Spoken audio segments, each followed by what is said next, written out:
Welcome to Sound the Horn Sports Show. I'm so excited to host this groundbreaking program that will broaden the Jackson sports scene's awareness regionally and nationally. My goal is to highlight sports in Jackson, the state of Mississippi, and nationally by utilizing my 25 years of Division I athletic administration knowledge, and my guests will be experienced leaders in sports. The guests on the show will share a behind-the-scenes, unique, and informative glance of the world of sports. Please join me every Monday and Friday from 9 a.m. to 10 a.m. on WeBelieveDigital.com. Welcome to the Sound the Horn Sports Show, and I'm your host, Derek Horne. Today we have a very special guest, a good friend of mine, and I'm so glad that we can have him on. We're going to take a different look at sports as it relates from a sponsorship side and engagement, but we have on my good friend, the Honorable Anthony Tony Heidelberg, Esquire. How you doing, Tony? How you doing, Mr. Horne? I'm great. I'm great. Hey, so glad to have you on. It's been a while since I had a chance to see you. The only way I can see you is interview you, so I'm glad we had a chance to talk. That's a good thing. Well, as part of our show, we like to really work our way from high school into where you are now, and we like to just let our viewers know a little about our guests. So if you would, just tell me a little bit about your hometown, high school you went to, and then maybe what sports you played in high school. Okay. Well, Horne, I'm from a little town called Ellisville, Mississippi. Population about 5,000. We had one red light up until about 6 years ago. We got a second red light. The home of Jones Community College. I attended South Jones High School. And one of our biggest rivals was Northeast Jones High School. Most people would know Kenny Payne, the new head coach at Louisville. He was one of the stars at Northeast Jones, and also Waynesboro Central. They had Randy Pettis and Jimmy Smith. I think Randy went to DePaul and Jimmy went to Alabama, and eventually made their way back to USM. I think they were both on the NIT championship team. So I had the pleasure of playing against those tough teams coming up through the years. Other than basketball, did you play any other sports in high school? Track. Being a small school, you did pretty much everything. You thought you may have had a break during the spring, but they pretty much punished you by putting you on the track and just making you run. You're like, Coach, I can't do the 200. Coach, I can't do the 800. We'll do the mile. So that was it. And I learned that track was good. It really built up your endurance, particularly for summer league play. So it's a continuation of the conditioning that you had all the fall and spring from basketball, and really helped us in the summer. Well, I can relate to what you're saying because I grew up in a small community as well, and we did everything. And just as you said, for me, the basketball made a big difference because it kept you, not basketball, but track, it kept you running, it kept you busy basically during the off season to take you into the summer. And I really just enjoyed having that opportunity to stay busy. But then when I got in college, I realized how beneficial it was because, I arrived and I was definitely in better shape than the people that I came up against that were upperclassmen and the freshmen that came in. And you had mentioned some of the toughest players you played against, but who were some of your, your arch rivals in high school when you played basketball? So our arch rival was Northeast Jones. In our county, we had South Jones, Northeast Jones, West Jones, and Laurel High School. At one time in our senior year, Northeast, South Jones, and Laurel all ranked in the top 20 in the state in basketball. But on that team, just to give you an idea, there was Kenny Payne, who was Mr. Basketball for Mississippi, went on to play at Louisville and win a national championship, NBA with the 76ers, and then overseas. And we also know him as the assistant head coach at Kentucky at one time under Mr. Calipari, but now the head coach at Louisville. But they had a starting lineup of 6'10", 6'8", 6'7", 6'3", and 6'1". Our starting lineup was 5'9", 6 feet, 6'1", 6'3", and 6'8". And we were fortunate to meet them 5 times that year. and we beat them 3 out of those 5 times.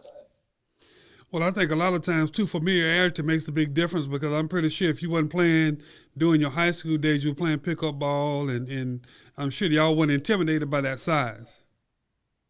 Well, we were not, and the reason being, the summer before our senior year, we all joined to create this AAU team that represented Jones County, and we won AAU for the state of Mississippi that year, and went on to Ponca City, Oklahoma, to play against some other elite talent there. So we got a chance to know each other's habits, so that benefited us greater than it did Northeast Jones, because we really used some of their weaknesses against them over the course of that time.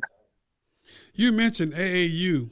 I know in the state of Mississippi, it's pretty, at one time, it was probably one of the most dominant circuits. When you participated, what were some of the places that y'all would play? Would it be in-state, out-of-state, or kind of give us a little background on what AAU was when you participated?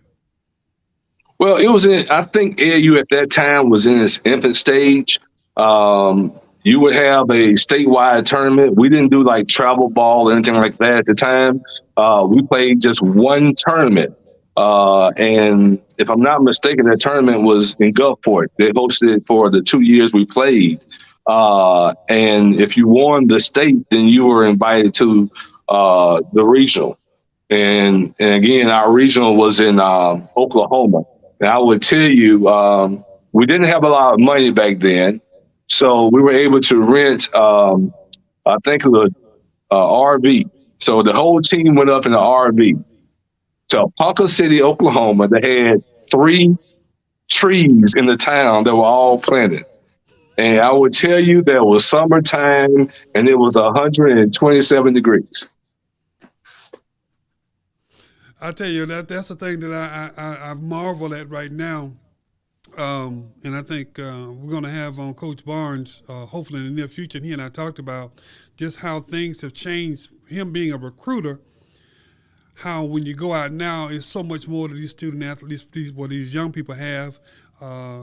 Before, you and I were playing, the shoe companies were not that engaged. Now shoe companies are flying these teams all around the country. And to me personally, I think sometimes you're putting the cart before the horse with these young people, because I think you gotta earn a little bit more in due time. And when you get it all in a hurry, sometimes you can't appreciate it. What are your thoughts on that? Well, I'm going to say this also. For those families who are able to afford travel AAU and sacrifice for it is good. I think a lot of good talent is left behind because, Jackson has the AAU program, but you don't really have it in Laurel, Natchez, those areas. Every once in a while, they'll pluck out a player. But I agree with you on the other hand that, it almost seems like we're creating prima donnas early stage. And their expected level of play is there, but then what they're expecting from teams, coaches, and other folks, is beyond, I think, what they are prepared for at such a young stage. And I also think that the emphasis is so hard on athletics that's all that they're doing, that should they get hurt or should there be an offset, it's kind of like at age 12, at age 15, their lives are ruined in their heads. So I think that kind of like what you're saying, what I heard you say earlier, I think it needs to be tempered somewhat. And I like the glamour side of it. That's good and fine. But, the athletes are really, I think, at times given a disservice with all that is given to them at this early stage. Well, the reason I like to bring us from high school up into this time is one thing that we can agree on over each generation, the maturity level kind of wavers some. And it becomes more about possession than it does about how do I get it, if that makes sense. That makes a lot of sense. And the things we had to earn the right to do things. We were not given the right. And a lot of times, even when we felt that we earned that right, we were still not given the right, which made us work even harder to ensure that we had our place at the table. What impact did sports at your early age? How did that shape you in your teenage years and your young adult years? How did sports help you? Well, for me, people think that basketball is just all athletics, but it also takes intelligence and a great knowledge. Yes, you can jump high, you can do a few things, but there are a lot of technical sides to it, a lot of plays you have to learn. That helped me to be able to compartmentalize things, to understand things greater. Also, I grew up with a speech impediment, and I couldn't speak that well coming up. So having to actually talk on the court and kind of saying, "What did you just say?"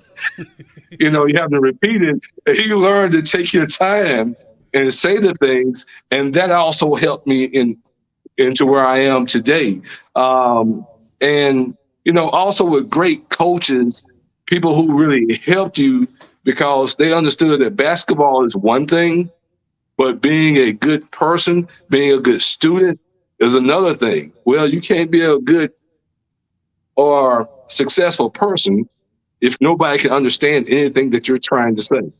So that was a great focus on that in my 10th and 11th grade years. Well, I've known you for a while. I didn't know that little nugget about you. But I think now when I see how you operate, when you speak, what you do, you're very deliberate in how you communicate, and you're very measured in what you say. So I can see now why you're shaped like that because of what you just explained. And a lot of times, this is what we get out of this show when we visit with individuals. I think those are some of the things that people need to realize, because you just brought up a point. You're an attorney, you're doing well, but you started out with a speech impediment. And some people, yes, and sir, some viewers might be listening, they might need to use this as an example and say, hey, even though you have this, hard work can cure a lot of things, and that's what happened for Tony Heidelberg, and it could happen for you too. That's right. That is right. And so I'm just thankful to be where I am, and thankful for all those who helped me all the way through.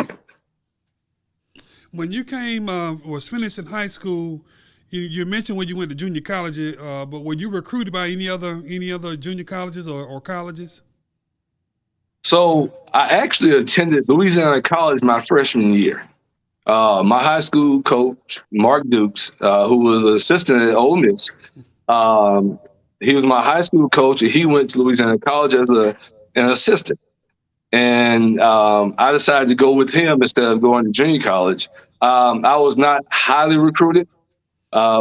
Most of our team at South Jones, we were overshadowed by Northeast Jones. I think they had 4 out of their starting 5 to go to Division I. But backing up, they all participated in the blue chip camps, things that we didn't do.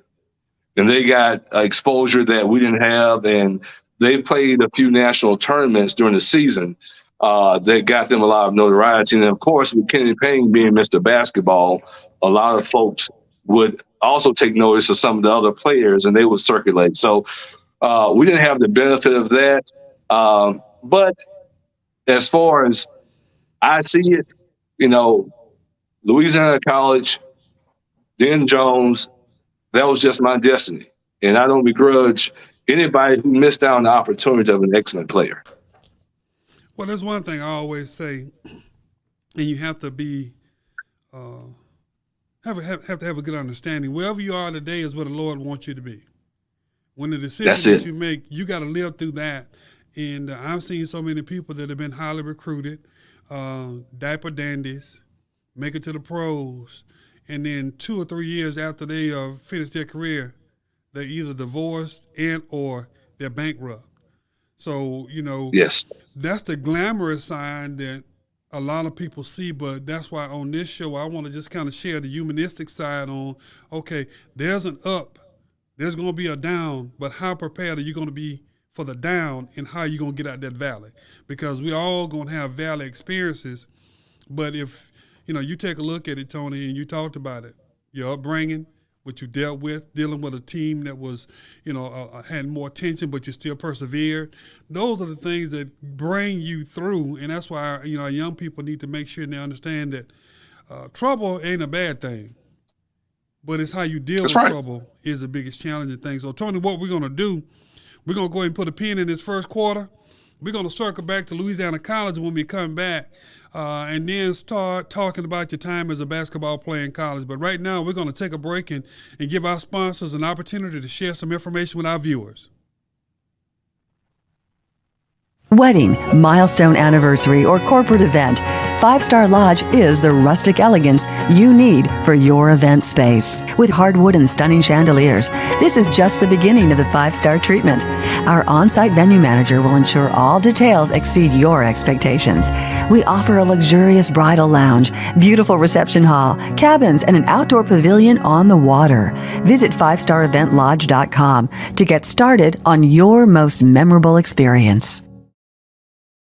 The Mississippi Link is an African-American female-owned newspaper with a trusted voice that is highly respected throughout the city, state, and nation. Our motto, keepers of the knowledge for people who speak the truth, since 1993. Link significantly influences the thoughts, attitudes, and buying decisions of its readers. Call us at 601-368-8481 for your advertising needs.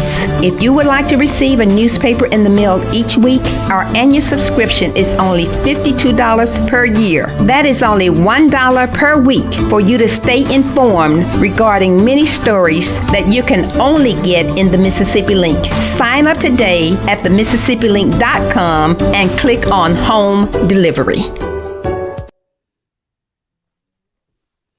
Welcome back to the second quarter of the Sound the Horn Sports Show, and I have the Honorable Anthony Tony Heidelberg Esquire on as a guest, and I'm so glad that he was able to attend with us. And one thing that I want to do, Tony, I'd like to ask my guest this question.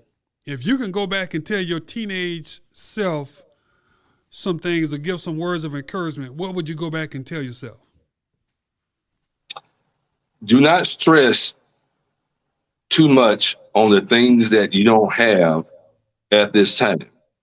There was a lot of stress on me. I put on myself because I didn't have the newest clothes or the best clothes, or we didn't take the trips to Florida, all of those things. But then as I now reflect on the things that I was able to do, I served as a page in the 9th grade for the state senate. I always participate in boys state. And weird as it may sound, with growing up with Jaylon Heidelberg, the pastor, we were pretty much the only Black family that camped everywhere. We had a fifth wheel and we would go all over the place. And as we were traveling, you see these individuals with better RVs than what you had, or those folks who looked like they had more than what you had. And so I stressed on that because I was like, I wish we had more. I wish instead of us having this ham sandwich, we had steaks on the grill every night, like everybody else. But there's always time for life. And that's what I would go back and tell my teenage Tony. There's going to be a time when life is going to get better, worse, different. It's going to ebb and flow. And let me say this. That's what my dad would always say, that life is going to get better. You're just getting started. But as a teenager, you wanted everything you wanted right then. And your dad gave some great advice. And I think that's the thing that as we get older, experience is key. But the good thing that you have, and I've had a chance to meet your mother and your father, you are blessed to have two loving parents as well. That makes a big difference for a lot of folks that might have those places they can go and things they can do, but then the household might not be as stable as it needs to be. And what they've done for you and your brother and your sister, build a firm foundation to stand on, So, those are the things. That's why I like to ask, because we want so much. And the thing about me, I never even thought about really playing athletics past high school. I just happened to be pretty good.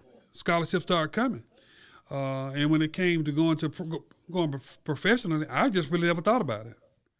You know, I was similar to you. I was in student government. I was student body president. I was doing all these things. And I'm like, you know, I just saw my dad grinding. And I said, whenever I get my degree, it's just time to grind. That's correct. You know, so it's just things that if we can go back and tell ourselves, and I'm like you, enjoy the moment. You know, if that's it.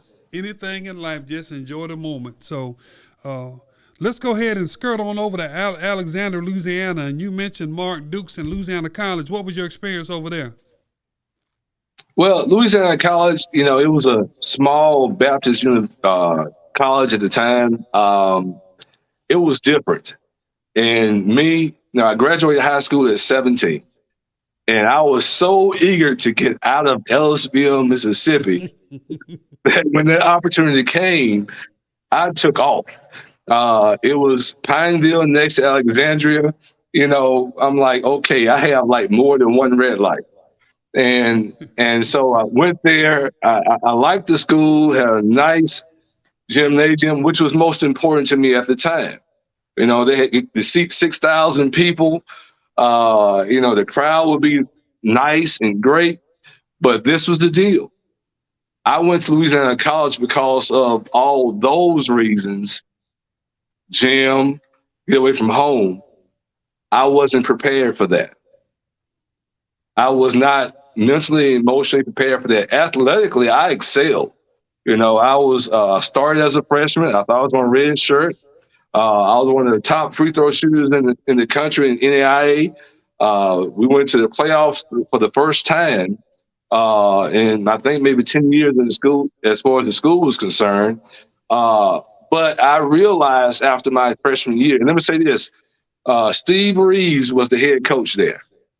And Steve Reeves and Mark Dukes played college basketball together at Mississippi College. And that was their connection. Coach Dukes decided to go back home to Jones College, now is what they call it. It used to be Jones Junior College.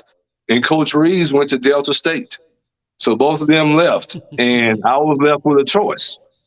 Either stay and play or maybe go home and regroup. And that's what I did. I went home back to Jones and I regrouped. So when you went back home and regrouped, you transitioned over to which junior college again? Jones Junior College. Did you play? And you played for Coach Dukes? Played for Coach Dukes. And this is the thing. I could never really dribble the ball. I was a 6'1" small forward. You know, today's time, there's not a thing. That's not a thing. So I had to learn after my freshman year going to Jones to become a point guard. So I went from not dribbling to doing all of the dribbling. So not only did I move from one school to another, I moved positions as well. So at Jones, I played 1, 2, 3, 4, and 5 positions.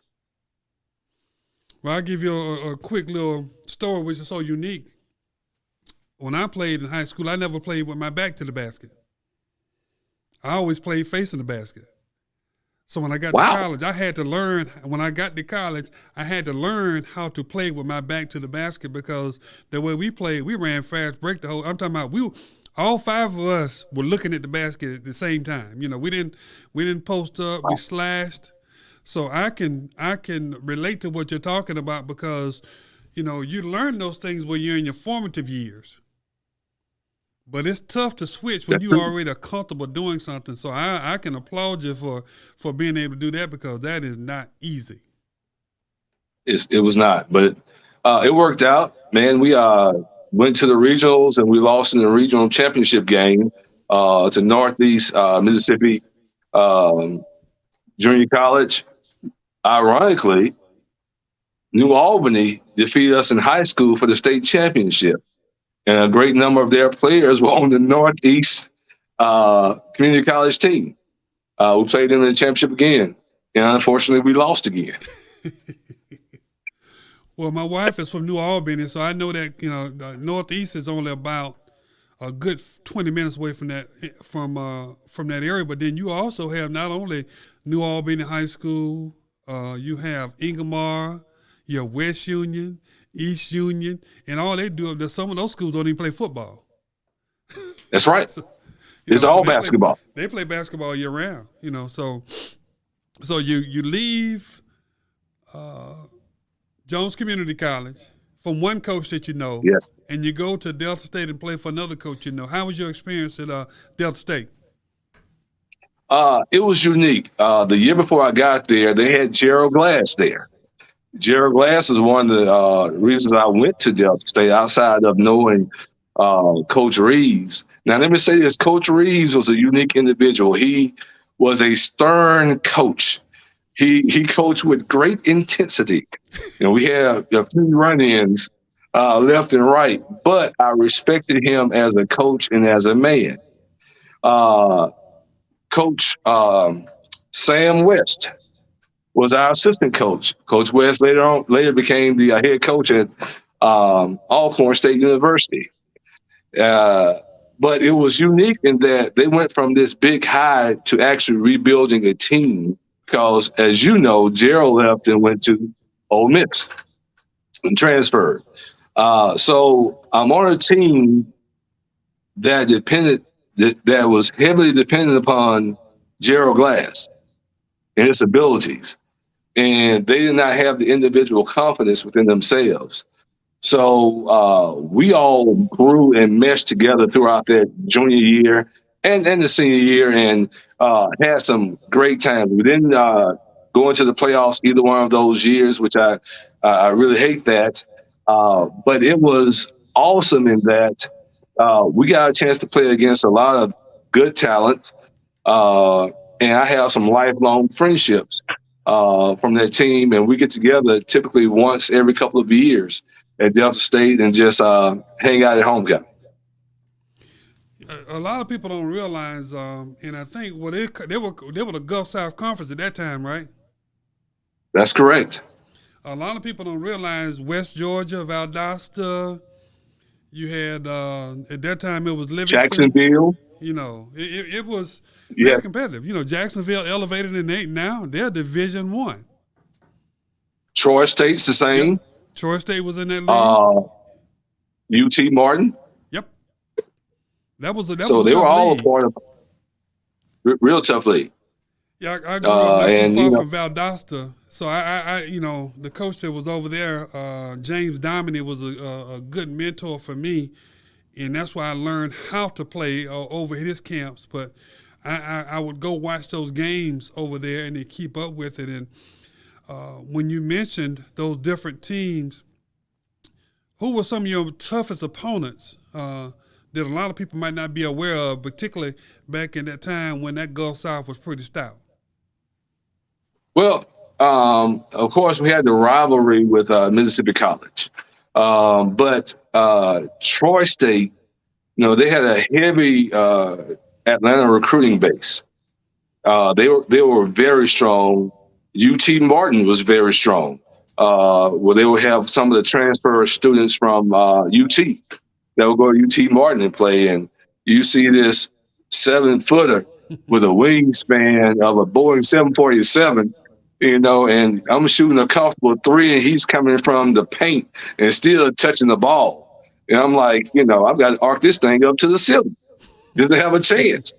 And the good thing about Division II, you didn't have necessarily a lot of players who were okay high school players that moved up and improved. You didn't have a lot of that. You had a lot of transfers from Division I who came down and played Division II for whatever reasons they had for using it leaving at university. So the competition level was greater than one might imagine, even at that Division II level. Well, I can remember when I was at Ole Miss, we never played Delta State, but we played MC one year. Kendall or Kim, I can't think of his name, but they had a forward. It was about 6'7". Yes.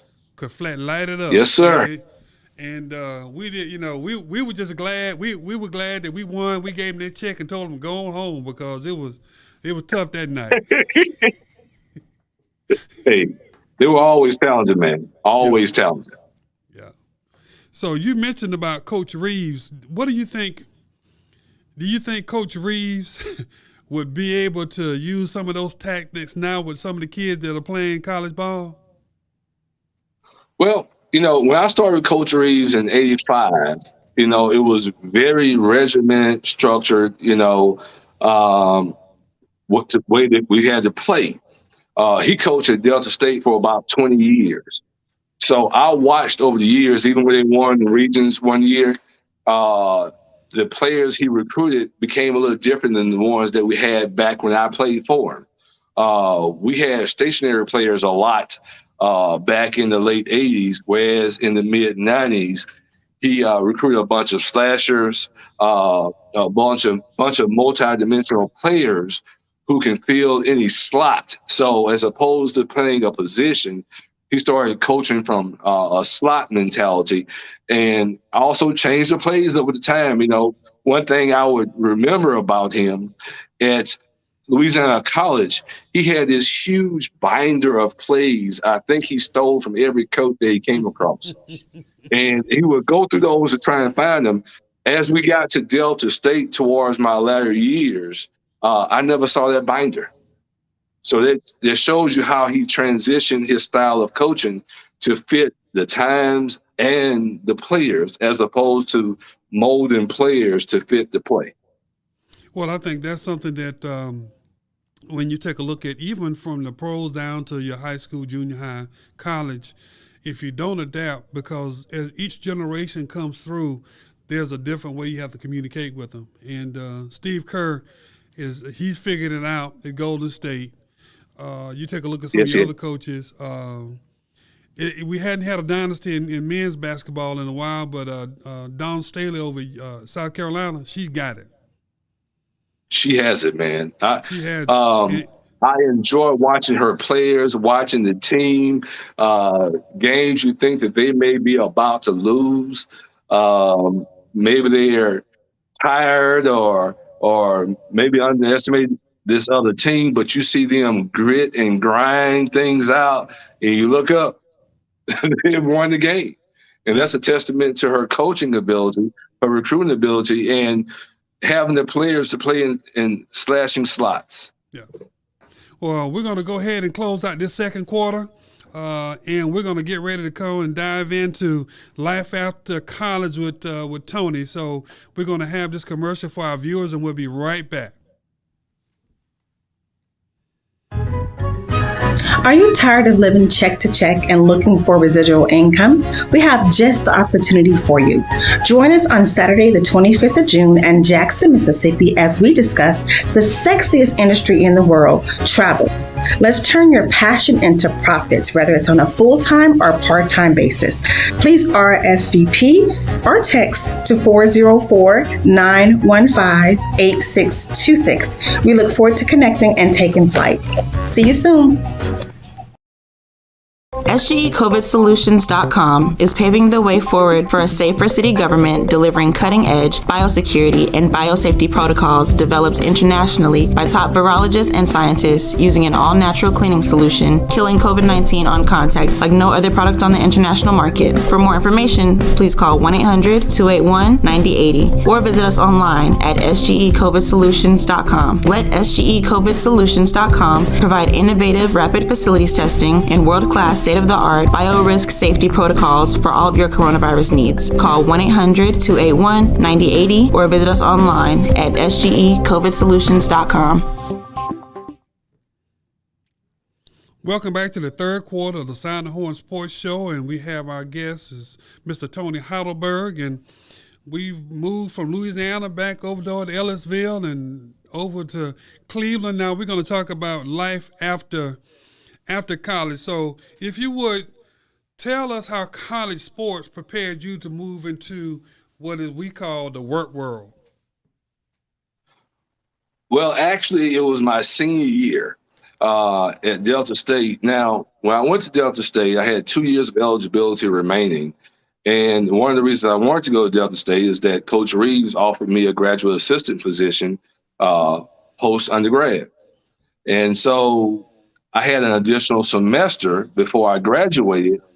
And I'm there, I'm in the gym, and I'm looking at the guys, and I'm thinking about things. And I decided at that point, I did not want to coach. I did not want to be in the gym. there was something else out there for me. So I made the decision at that point to go out and start applying. And I got a job with State Farm Insurance as a claims adjuster. I tell you what, it was hot during the summer and cold during the winter, getting out of the cars and writing these claims reports. But basketball, 2 practices a day, whether it's cold, running outside, or in the heat in the summer, those things prepared me for, anything that will come up in life. So I'm there, I'm outside, I'm sweating, and I'm thinking to myself, you know what? This is no worse than being in a high gym, diving at a basketball, and getting a $1,300 a semester scholarship. At least I'm making more money. Well, I know when I finished in 87 in transportation at that time, they were hiring a lot of former athletes. And they said the reason they were hiring is similar to what you said. You understand teamwork. You understand how to work under pressure. You understand how to flex and pivot. And then you're going to go ahead and you understand the importance of just, steadfast work. And that's why I always like to talk to people about what does sports do for them, because if you look at it in the essence of it, it's basically just preparing you for life. And it sounds like that's what it did for you after you left Delta State, particularly when you went to work for State Farm. Oh, yes. I tell you, during the summers, I would work. One summer I worked on the highway with asphalt. And I was finished up my junior year. And after about the 4th day, I said to myself, I am going to get serious about my academics because I do not want to be in this heat. Now, don't get me wrong. You have some great guys I worked with, and that was what they did. And they accepted their lot in life, and they worked hard at it. I just said that was just not for me. And I'm sitting out there, and I'm riding on these hot machines and shoveling this asphalt. And they over there laughing at me because I got blisters everywhere. And I went back to Delta State, and I promise you, the library was my friend. Well, so what you made me think about, my father got me a job during the summers working with them, and I loaded and unloaded trucks every day. That's all I did. I'm talking about back and forth, that's all I did. In my mind, I said, I don't know what I'm going to do, but whatever job I have, it's going to be in the air conditioning because I can't take this no more. I understand. So yes, sir. you worked with State Farm, but then you decided to make a career change. So maybe just kind of walk us through that and how that came about.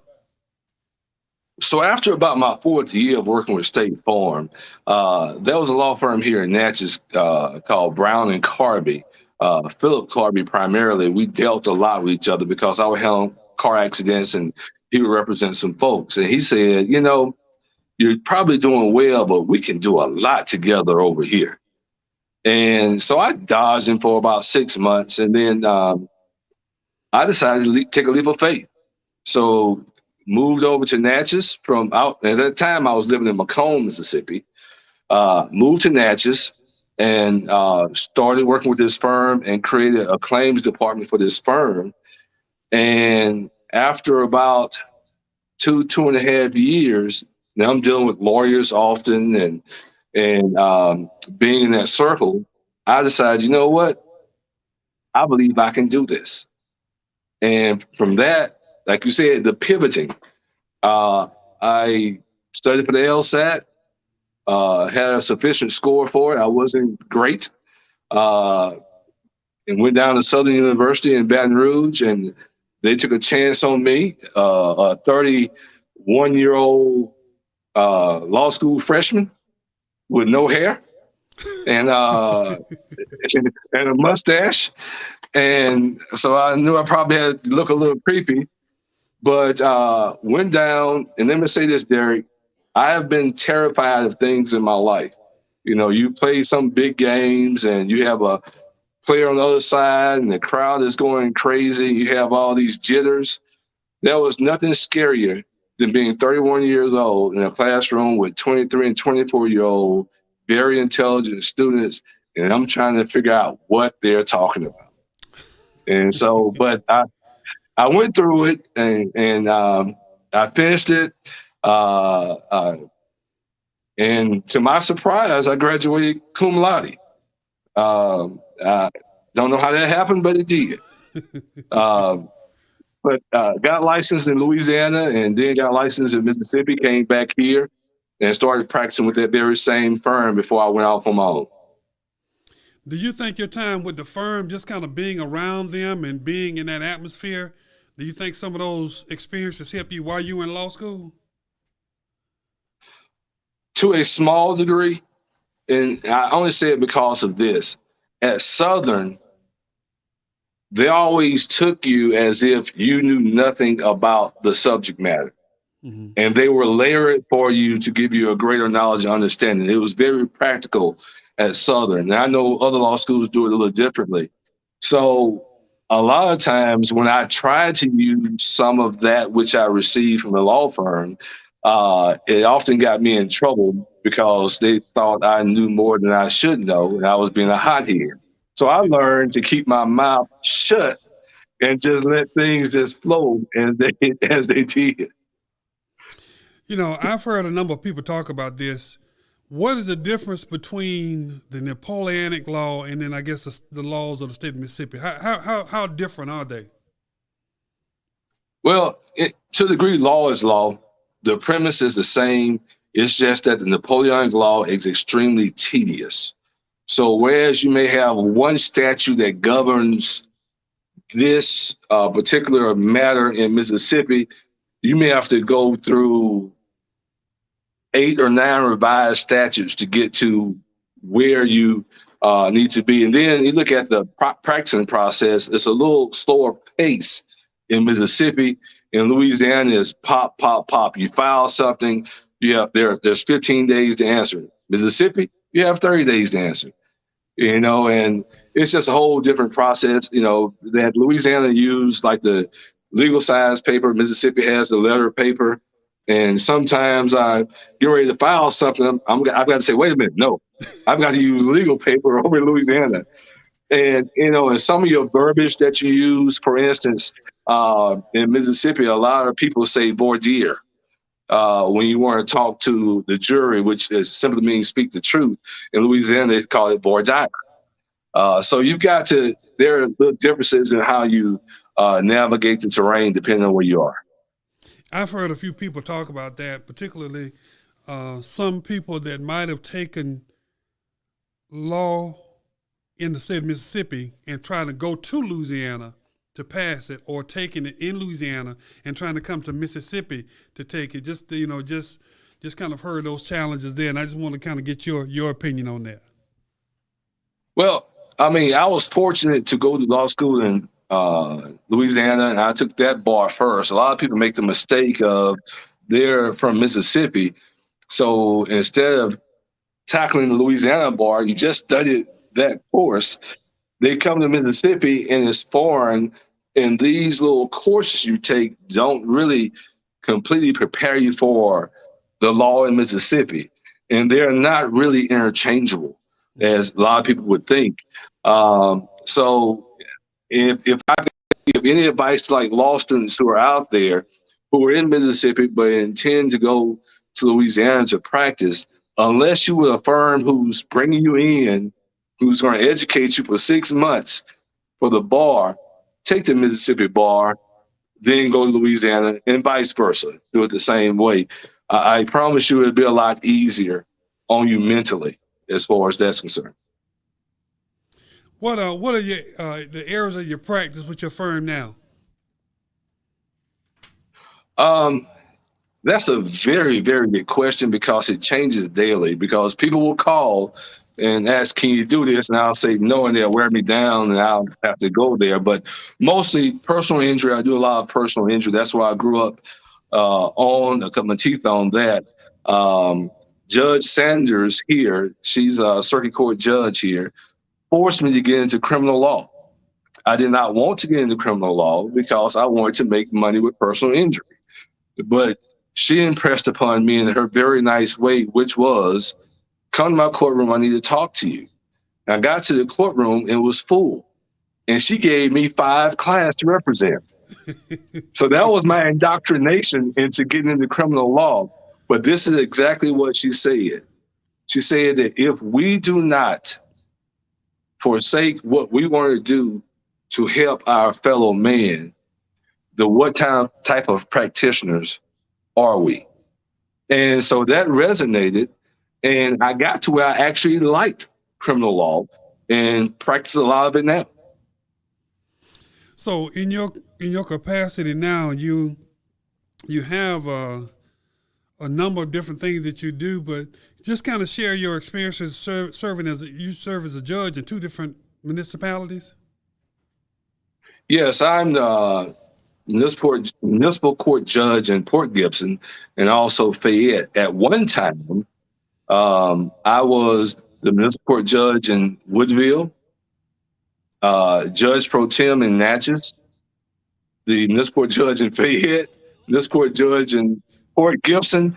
And because we had an issue with our justice court judge, they had to have an election. I also served as a justice court judge at that time, along with being a youth court designee, which is the second youth court judge. I had those roles all at one time. Well, when did you get some sleep? First and third Fridays. And the reason I think a lot of times, if people would have seen, because I sent out on some social media outlets putting you on as a guest today, but I think that there's so many things that athletics does other than what people see, quote, quote, in that limelight and bringing.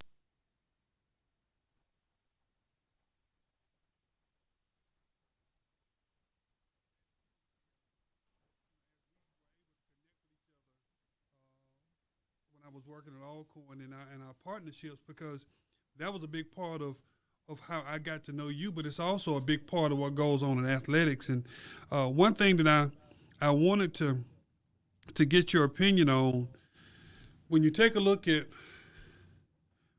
the court system now and what we're dealing with, and I'm not saying is it great or not great, but what are some of the biggest things that you see that comes to your court that you say that it's an easy fix if we did just A, B, and C?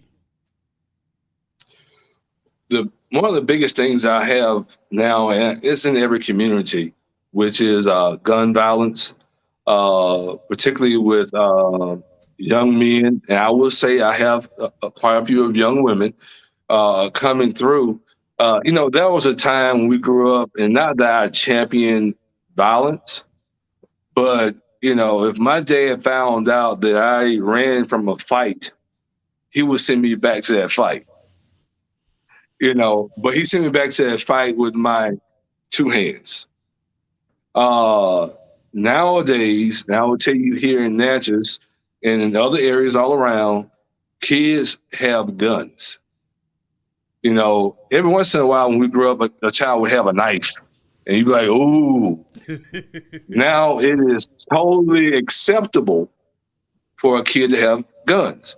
And so recently in Fayette, there was a shootout. It was, I hate to say it was a bit comical as a judge. You had 2 individuals engaged in a shootout. Well, one gentleman had a gun that didn't work. It wouldn't fire. And he was in front of me. I'm like, sir, you mean to tell me you were pointing a gun at someone who had a gun, knowing your gun didn't work? Yes, sir. And only because he's a bad shot is why you're here today in front of me. Yes, sir. So it's funny to a degree, and it's sad as well, because today's time, all of these disputes, and there are simple things, Brother Horne. I mean, very simple things. Someone said something about me on social media, and there's a drive-by the house shooting the house up. you now dating my girlfriend and I want her back. So it ends up being a shootout. My thing is, look, if it was up to me, and I tell them all the time as judge, I would go into the town square and I would rope it off. And everybody who has a beef with another person, here are your gloves. You have 3 minutes. And at the end of the day, you hug it out. Let's go on to something else. But the biggest thing I would just go ahead and tell you is gun. And the second thing is domestic violence. There's a lot of domestic violence. A lot of men are physically abusing girlfriends. And let me say this, because I see as a judge, a lot of young ladies are abusing their boyfriends. And then once they push them back, the girlfriend press charges on domestic violence. So you see, you got to have an even keel when you're dealing with these things. Yeah. Well, appreciate you just sharing that insight, because it's something that is relevant and prevalent in what we deal with. And we're getting ready to close out this third quarter. We're going to try and finish this fourth quarter strong. So at this point, we're going to give our sponsors an opportunity to give our last commercials to our viewers. Advertise on WeBelieve.global, a brand new digital media platform. Share your brand with our audience on our many global live stream TV broadcasts and over the radio. For more info, visit WeBelieve.global or call 800-492-5186, option 1. Wedding, milestone anniversary, or corporate event, 5-Star Lodge is the rustic elegance you need for your event space. With hardwood and stunning chandeliers, this is just the beginning of the 5-star treatment. Our on-site venue manager will ensure all details exceed your expectations. We offer a luxurious bridal lounge, beautiful reception hall, cabins, and an outdoor pavilion on the water. Visit 5stareventlodge.com to get started on your most memorable experience. Welcome back to the fourth quarter of the Sound and Horn Sports Show, and with Mr. Terri Heidelberg, we're going to do our best to finish strong in this fourth quarter. Tony, if you get a chance, kind of share what Premier Gaming Group is and how you got involved with them. So Premier Gaming Group is a company created by Kevin Preston. Kevin Preston was, I think, about a 38-year-old young man who had worked in the gaming industry as general manager of other properties and helped create Wild Rose up in Iowa, and ended up leaving there and going to Tropicana to work with that company, and subsequently opened up Magnolia Bluffs Casino here in Natchez, Mississippi. So, and that's where I met him. We became friends first. And, again, I told you my areas of practice was personal injury and criminal. Well, a little domestic. I had no idea that I would be in the realm of corporate law. And his whole phrase was, "You can get it." And I'm like, I have no idea what you all are talking about. And so he said, and a quick story, he said, "I want to show you what this is really about." So we flew out to LA and met with some investment bankers, and they're going through the process of how this company is to continue operating. And so we went through all these things, and I'm like, okay, I have a degree in finance, so I can pick up on some of these things. But then pivoting from that was the first time I met Tricky and Mark Stewart. And Craig Robinson, the actor, was out there as well. And they were close friends with Kevin. So I started learning the business of music and producing and contracts on that realm. So, but going back to Premier Gaming, Kevin asked me to become the attorney for the casino, and I did that. And as things progressed, he asked me to become the vice president of governmental affairs. And so from that, we went forward and started the journey of purchasing Louisiana Downs in Bossier City, which is a racetrack horse track and casino. So we purchased that November of last year. So we're in our first year of operation between both casinos. Well, and a number of the guests I've had on, things that kind of resonate are relationship and relationship building. And you and Kevin developed a relationship. It's become a very strong bond, and it's been great. The way you and I connected it's not that we knew each other, but you knew somebody that knew me. And then we were able to partner. And the reason I think people would really need to understand about gaming, when I was at Alcorn was the first school in the state of Mississippi to sign an agreement in the gaming industry.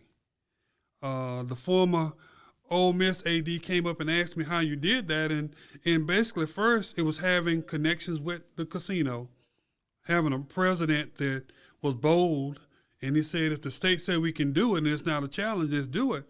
But if you will, just maybe share about how beneficial the relationship that you have, not only with Alcorn, but now with Grambling in the athletic realm, how beneficial is that? So let me go back just a little bit. The reason why we decided to go with Alcorn Athletics was because of you. You talk about relationships. Kevin met you. And after our conversation, Kevin said, let's do what we can to help Brother Horne. And so that's how that started. Now, as it relates to the benefit, anytime you're into an agreement or a contract, it is beneficial to both parties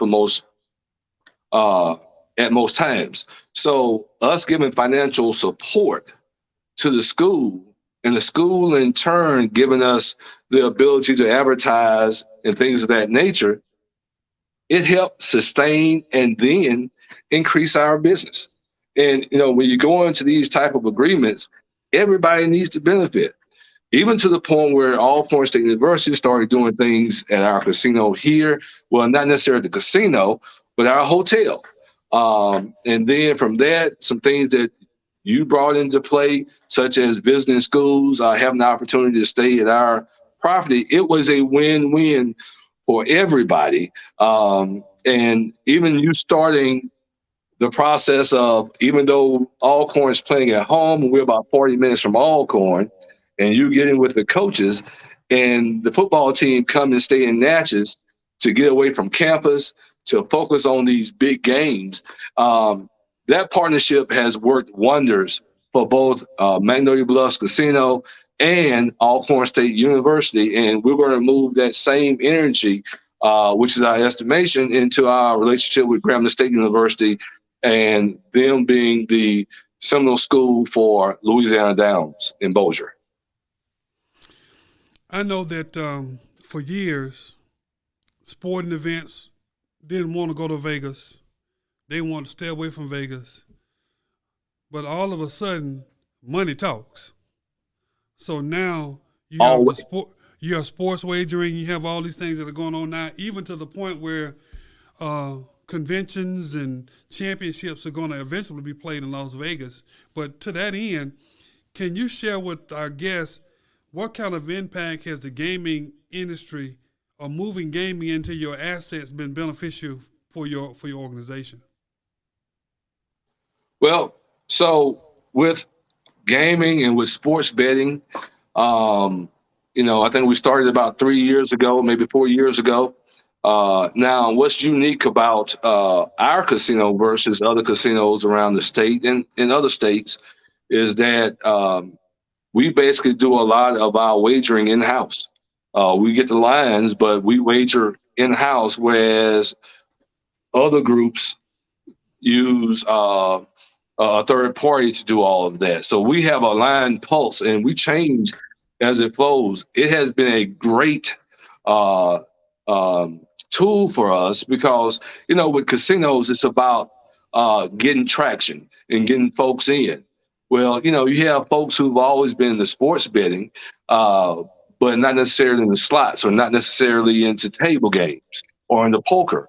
And so this gives them a place to come and be a part of something and to really go into their craft. And about a year ago, we remodeled our entire buffet to have one of the I think in my view, one of the most picturesque and nicest sports betting arena of all casinos, because, look at it.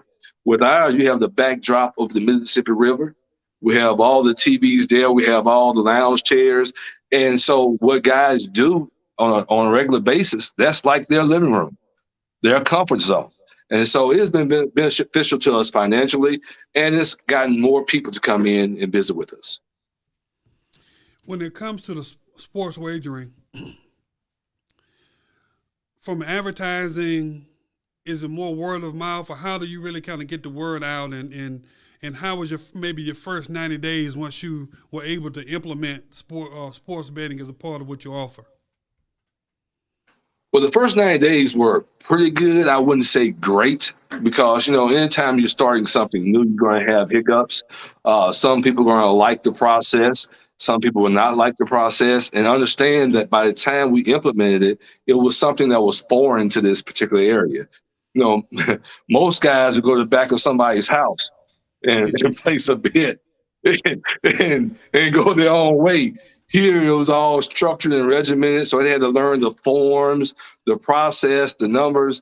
And so with that being said, I would say into that 6-month period, it really started to grow.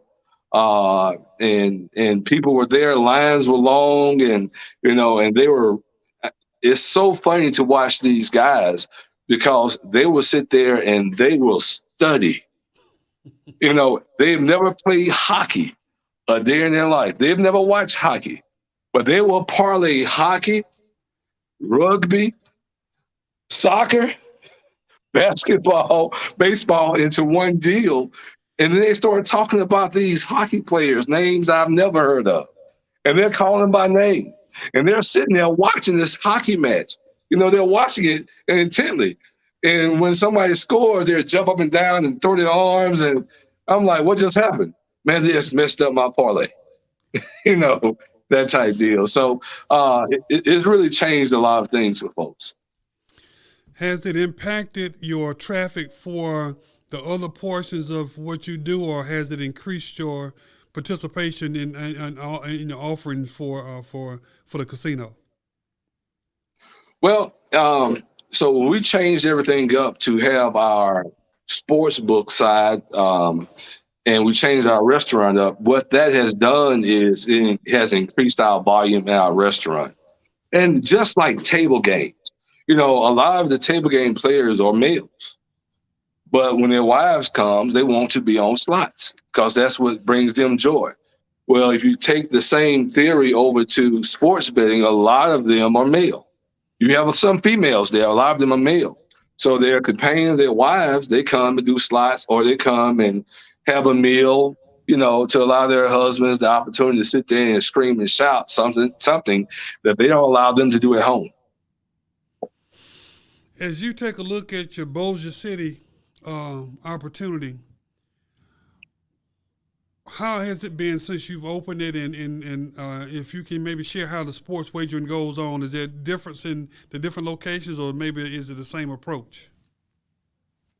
It's typically the same approach, and I'm gonna speak not so much as on me, but working next to Kevin. Kevin is the catalyst for all this. He's been in the gaming industry, and a lot of times I just follow his lead, and I may say, no, we can't do this. Yes, we can do that on a legal sense. But sports wagering just started the latter part of last year in Louisiana. Okay. So a lot of your casinos in Louisiana have makeshift sports betting venues. For instance, at Bossier, Kevin's in the process of changing our fine dining restaurant into a sports bar and sports book venue, with all of the bar apparatuses that you have at a regular sports booking facility, TVs, food, all that stuff to mirror what you would see at a nice sports book facility. And so we have something that's makeshift for now. In a few months, we should be done with that to have something along the same lines that we have here in Natchez. But, you do those things to attract more traffic, and more gaming. People want to go to a place where they're comfortable, where they feel appreciated and loved. And that's one thing that I can give to Kevin and the process that we have in Natchez and now we're implementing over in Bossier is showing love to all of our patrons and treating them like family, that they'll be comfortable coming in and sharing with us. A lot of people take the approach that, it's gambling, is this, is that. We take the approach that it's gaming. We all have vices in our lives that are things that may be frowned upon in life. But, we also promote people being responsible. And I will say this, as I have what they call 86 people off the casino floor, because being a small town in Natchez, when they're over their heads. And I've not allowed them to come back onto the property. And they dislike me for that. But, the family loves me for that, because they have the person back at home. So, our role, what we do is not only gaming, but we also are community service as well. Well, Tony, it's been so great to have you on, and I appreciate you accepting my invitation. And the thing that I really want to just kind of do a wrap up on is I'm so impressed with you because I see how you operate. But to even see from what you dealt with, coming up early, speech impediment, some of the things that you dealt with, making some different choices, but to get to where you are, I consider you probably one of the best in your profession, but also too, I consider you a dear friend because you've been there for things that I've needed and you've always been able to do it. And I called on you today, and today is just another part of that. So what I want to do is wish you all the best. Please tell KP I said what's up. I got to get over there to Bossier City and see y'all soon. But yes, just sir. Thanks so much. And tell your dad I said hello as well. That's a shot. I see where you and your brother get it from. I see where you and Marlon get it from because he got that swag, buddy. Well, I tell you what, we have got to get together on the golf course, me, you, my dad, and my brother, and have that awesome foursome. Okay. Well, we'll do that soon, and thanks so much, and you have a great weekend, and to the viewers, we'll catch you next time on Sound the Horne Sports Show. Take care. Welcome to Sound the Horne Sports Show. I'm so excited to host this groundbreaking program that will broaden the Jackson sports scene's awareness regionally and nationally. My goal is to highlight sports in Jackson, the state of Mississippi, and nationally by utilizing my 25 years of Division I athletic administration knowledge, and my guests will be experienced leaders in sports. The guests on the show will share a behind-the-scenes, unique, and informative glance of the world of sports. Please join me every Monday and Friday from 9 a.m. to 10 a.m. on We Believe